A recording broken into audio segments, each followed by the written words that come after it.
రేవంత్కి కాస్త కోర్టులో ఊరట లభించింది. ఏదైతే తన మీద వేస్తున్నటువంటి కేసులకి సంబంధించినటువంటి అంశం మీదన వచ్చినటువంటి వ్యవహారం మీదన ఆయనకి ఇప్పుడు పాజిటివ్ జడ్జిమెంట్ రావడంతో సంతోషపడుతున్నటువంటి పరిస్థితి.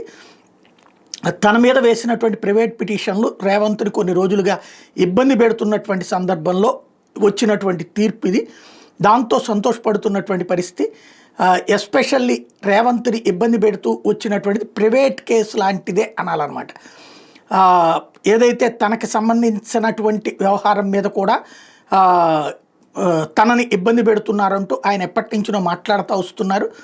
ఈ మధ్య కాలంలో తనని తన కుటుంబాన్ని టార్గెట్ చేస్తున్నారన్నటువంటి విమర్శలు కూడా చేసుకొచ్చారు.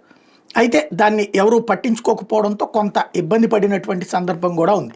ప్రస్తుతం అయితే రేవంత్ రెడ్డికి సంబంధించినంత వరకు ఎదురైనటువంటి అతిపెద్దదైనటువంటి సమస్య లేటెస్ట్గా తలెత్తినటువంటి భూ వివాదాలకు సంబంధించినటువంటి అంశం.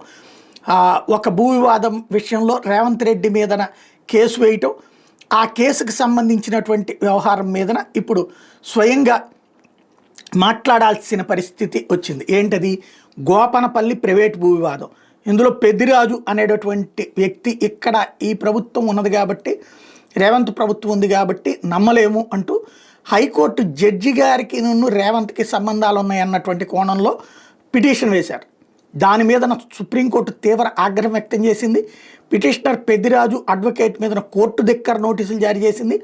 హైకోర్టు జడ్జిని అవమానించేలా పిటిషన్ ఎట్లా వేస్తారని నిలదీసింది. రాతపూర్వక సమాధానం ఇవ్వాలని ఆదేశించింది. విచారణ ఆగస్టు 11కు వాయిదా వేసింది. తద్వారా రేవంత్ రెడ్డికి ఓ పెద్ద ఊరట లభించినట్టయింది.